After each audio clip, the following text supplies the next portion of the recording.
हम लोग कल दूसरा कृतियों का दूसरा अध्याय से बातों को देख रहे थे। उसमें मैं बताई थी कैसा उसका हृदय तीतुस के साथ लगा हुआ था, उसको मैं बताई। और उसके बाद हम देखते हैं पौलुस वहां मसीह में विजय का उत्सव करके दिखाता। विजय का उत्सव वहां 14 पद में वो बोलता, मसीह में सदा हमको जय के उत्सव में लिए फिरता।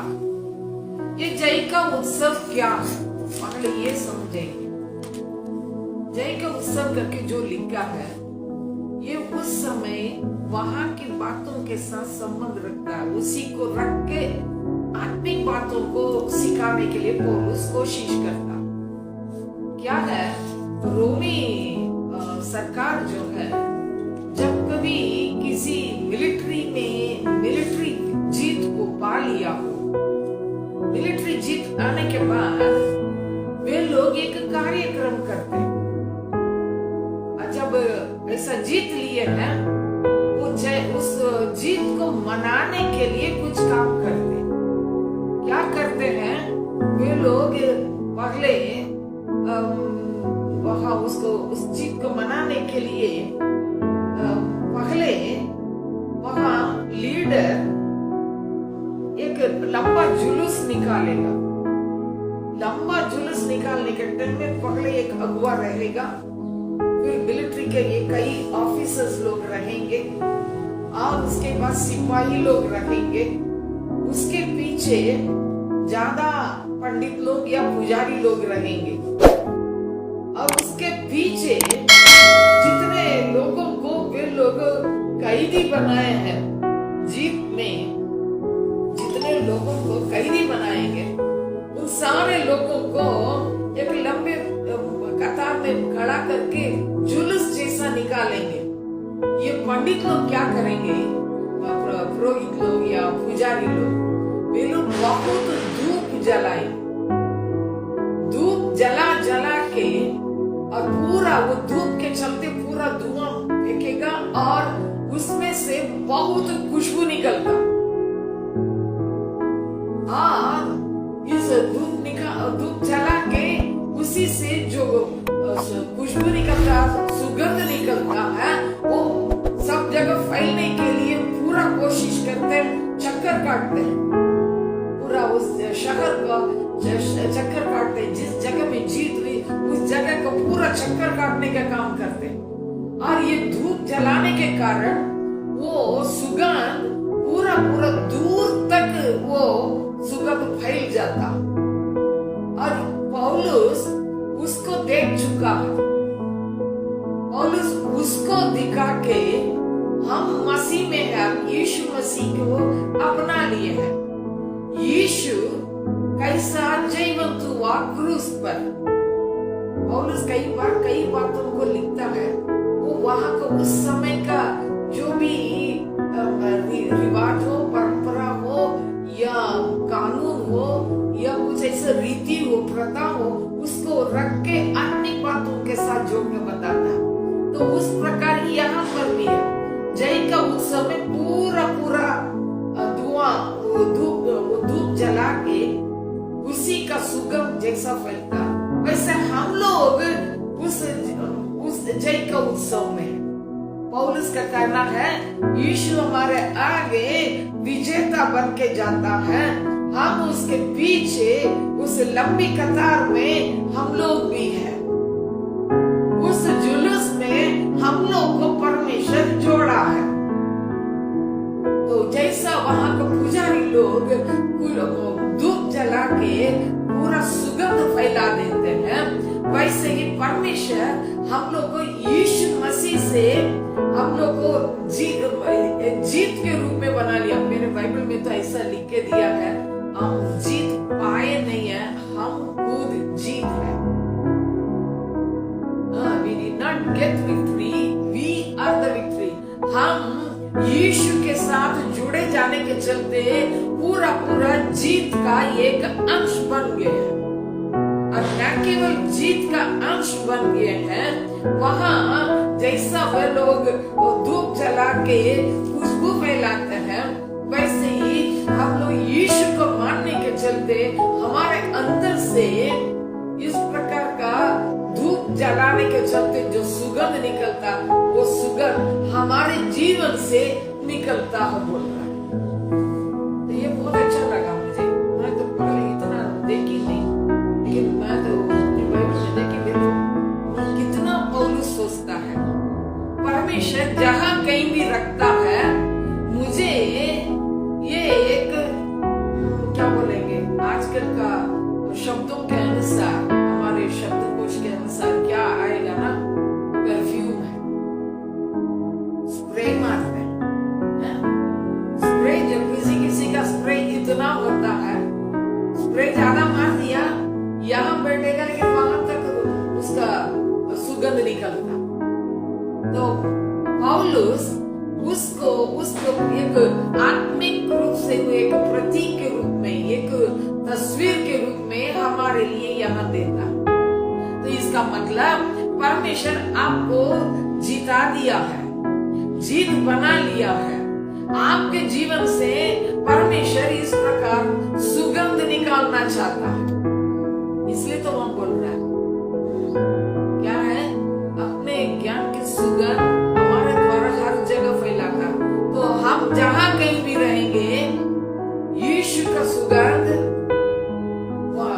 उसके बारे में एक करके लिखा है। इसका मतलब क्या, जहां कहीं भी रहेंगे, मेरे अंदर से, आपके अंदर से क्या निकलना चाहिए, यीशु का स्मेल निकलना, वो खुशबू निकलना है। उसी के लिए परमेश्वर आपको और मुझको रखा है, उसी के लिए रखा है। और इसी से पता चलता है हम एक जीवित प्रदर्शन है। हालेलुया। जहां कहीं भी रहेंगे, हम यीशु को ही बाहर दिखाते रहेंगे।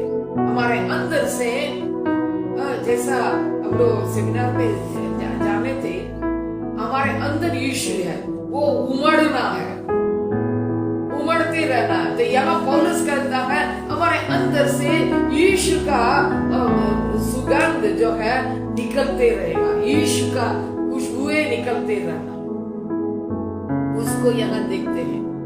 और ये तो बोल रहा है अब किस प्रकार का सुगंध है। 15 पद में तो देखते हैं, उद्धार पाने वालों और नाश होने वाले दोनों के लिए मसीह की सुगंध। तो इसका मतलब परमेश्वर आपको एक सेंट के रूप में क्या किया है, बना लिया। और किसी स्प्रे का, परफ्यूम का खुशबू अच्छा नहीं भी लगता। किसी स्मेल पसंद आता है, किसी सेंट का, परफ्यूम का या स्प्रे का इतना अच्छा नहीं लगता है। हम लोग परफ्यूम खरीदने के लिए भी जाएंगे, देखेंगे कौन सा स्मेल अच्छा है, किस परफ्यूम का स्मेल जो है, गंध जो है अच्छा लगता है, हम ढूंढेंगे और बोलेंगे ये नहीं चाहिए, वो उतना अच्छा नहीं है, ये लेंगे, ये अच्छा है। तो हम लोग जो है उसको परखते। तो यहाँ पौलुस क्या बोलता है, हमारे अंदर से निकलने वाला सुगंध 2 प्रकार का काम कर सकता है। वो जो है वो परफ्यूम के चलते नहीं, लोगों के चलते। यहाँ पर लिखा है क्या है, उद्धार पाने वालों के लिए अलग सुगंध, नाश होने वालों के लिए अलग सुगंध। आप में कोई परिवर्तन नहीं है, पाने वाला व्यक्ति के जीवन अलग है। कुछ लोग उद्धार पालेंगे, कुछ लोग उद्धार नहीं भी पा सकते हैं। लेकिन अगर नाश होने वाले हैं, उसको पहले थोड़ा सा गंध दे के सोचेंगे ये नाश ना हो जाए, ये क्या किया जाए, बचाया जाए। हालेलुया। तो परमेश्वर आज हमें इसको अपने अंदर रखने के लिए चाहे, अपने जीवन में इसको महसूस करके आज दिन भर रहे। क्योंकि लिखा है, देखिए वहां लिखा 16 में, कुछ के लिए तो मरने के निमित्त मृत्यु की गंध, और कितनों के लिए जीवन के निमित्त जीवन की की सुगंध, भला इन बातों के योग्य कौन है। ठीक इतना बोल के 17 पद तुरंत मुझे तो लगता है दूसरा मैटर को वहां घुसाया जैसा लगता है। 17 पद में क्या है, हम उन बहुतों के समान नहीं जो परमेश्वर के वचन में मिलावट करते हैं। क्यों लिखता है भाई? भैया मेरे अंदर से सुगंध निकलना हो तो मेरे जीवन भी इस प्रकार होना है। कैसा होना है? लिखा हम और बहुतों के समान नहीं। इसका मतलब कई लोग इसी में आ रहे हैं, तो मैं ऐसा उसी में नहीं आऊं। क्या नहीं होना है? परमेश्वर के वचन में मिलावट करते। मैं तो इसको पढ़ने 17 पद को पढ़ने से ये समझी, अगर मेरा प्रचार में मिलावट करेंगे, पानी मिला लेंगे, सुगंध जैसा होना चाहिए वैसा नहीं होगा। मैं इसलिए बोल रही, कई बार प्रचार करने के टाइम में हम दर्शकों को देखने लगते हैं, उनका ऐसा नहीं बोलना चाहिए, वैसा बोलना चाहिए। भैया यहाँ अच्छा से सिखाता, परंतु मन की सच्चाई से और परमेश्वर की ओर से परमेश्वर की को उपस्थित जानकर मसीह में बोलते हैं। तो प्रचार करने के टाइम में मैं अपने को भूल कर प्रचार करना नहीं है। मुझे एक अंदर एक चेतना रहना है, मेरे अंदर ये महसूसी रहना है। क्या महसूसी होना है? मन की सच्चाई, और वहां मन की सच्चाई केवल नहीं, परमेश्वर की ओर से परमेश्वर को उपस्थित जानकर। तो इसका मतलब प्रचार करने के टाइम में ये मन में होना वहां यीशु उपस्थित है। हालेलुया। प्रचार करने के कई बार क्या हो जाता है, मन में तैयारी तो बहुत करेंगे, लेकिन प्रचार करने के लिए जब खड़ा करेंगे वहां यीशु मसीह को ही कभी कभी क्या कर सकते हैं, भूल सकते हैं। तो ये तो बोल रहा है परमेश्वर को उपस्थित जानकर। तो इसका मतलब आपका प्रचार के स्थान में वहां यीशु है करके वो होश मेरे अंदर हमेशा रहना चाहिए। हालेलुया। भैया हम मिलावट करेंगे, मिलावट करने के टाइम में यीशु को उपस्थित जान मेरे ख्याल से नहीं हो पाए, नहीं हो पाए। मिलावट करने के टाइम में वहां सब चीज गड़बड़ाएगा। हम दूध वालों को बार बार बोलते हैं कितना पानी मिलाता है, कितना पानी मिलाता है, लेकिन हम लोग कभी कभी वचन को बोलने के टाइम में वचन में भी क्या करने लगते हैं, पानी मिला लेंगे। ये संभव है, इसलिए तो बोल रहे मिलावट करते हैं। तो हम लोग मन की सच्चाई, मैं तो पौलुस के प्रचार के बारे में अगर बोलूं, पहला कुरिन्थियों 2 अध्याय में भी वो बोलता है जैसा परमेश्वर हमको दिया उसकी उपस्थिति में रहकर बोलते हैं। यहाँ पर भी वही है, जैसे मन की सच्चाई से परमेश्वर की ओर से जो भी मैसेज आता है उसको वैसे ही देने के लिए प्रयास करें। कई बार सोचते हैं ना, ये आदमी ठोकर खा लेगा, ये आदमी कल मेरे को मानेगा नहीं, कल मेरे को प्रचार करने के लिए जगह नहीं देगा। कभी कभी ये हो जाता, पुलपिट में खड़ा होके सोचने लगते हैं कल ये लोग मुझको अगली बार बुलाएंगे या नहीं बुलाएंगे। ऐसा सोच के प्रचार करेंगे, लोग मुझे बुलाना है करके सोच के करेंगे, वहां क्या नहीं है, सच्चाई नहीं। भैया परमेश्वर मुझको जो दिया है उसको बताओ। आजकल ये भी होता है, कभी कभी लोग बोल देते हैं, पादरी लोग बोलते हैं इनको इस बात को लेके आप प्रचार कीजिए। मानती हो कभी कभी तो उद्देश्य रखते हैं, विषय वस्तु रखते हैं, मुद्दा रखते हैं, किसी प्रकार का किसी टॉपिक का नाम देते हैं, वो अलग है। लेकिन प्रचार में आप ये बात प्रचार में बोल दीजिए, भैया माफ कीजिए, मनुष्य अगर बोलेगा इनको इसको इस काम को करने के लिए बोल दीजिए, बोलेंगे बेहतर प्रचार ही ना कर, प्रचार ही ना कर।